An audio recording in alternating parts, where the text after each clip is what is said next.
So we're going to discuss the very important concept of clearance in renal physiology. As you can see over here, the abbreviation for clearance is C subscript X. The definition technically is the volume of plasma needed to supply the excreted X. Now, how do we quantify that relationship? Well, it's the amount of X excreted per time divided by the plasma concentration of X. So this is summarized here as Cx, the clearance of X, is equal to the UV over P relationship. So clearance of a substance, X, is equal to the urinary concentration of that substance times the urinary flow rate. That's the amount of X excreted per unit time in the urine divided by the plasma concentration. Now, this is how we can represent it mathematically.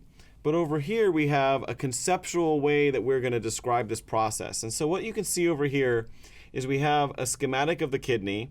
Okay, we have just a nephron just drawn just as a single straight nephron. We're not going into different nephron segments or anything like that for now. It's not important. We can see we have the blood supply coming into the kidney.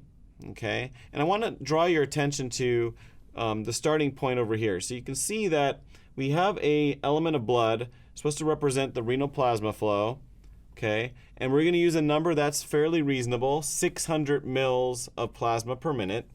And inside this 600 mils, we put a substance X. And we happen to put 10 molecules of that substance. So the concentration of that substance is 10 molecules divided by the 600 mils. Okay?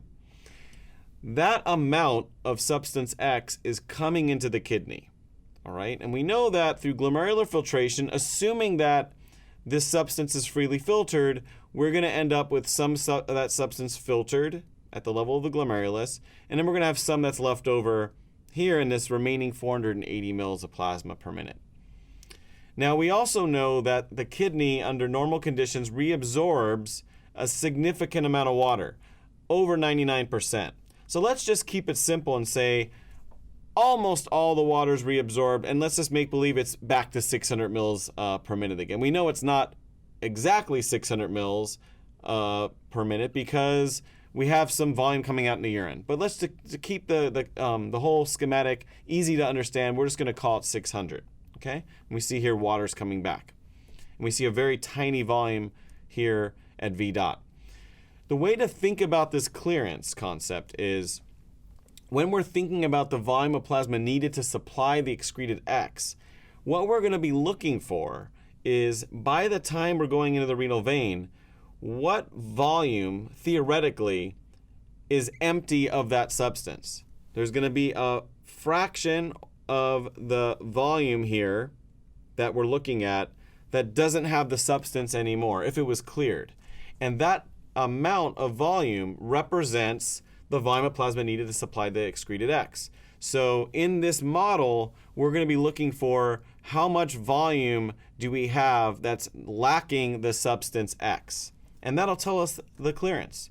So what we're going to do in the following videos is we're going to go through some very important examples to illustrate this point, going back to the quantification process using the mathematical relationships to also reinforce this very important concept of clearance.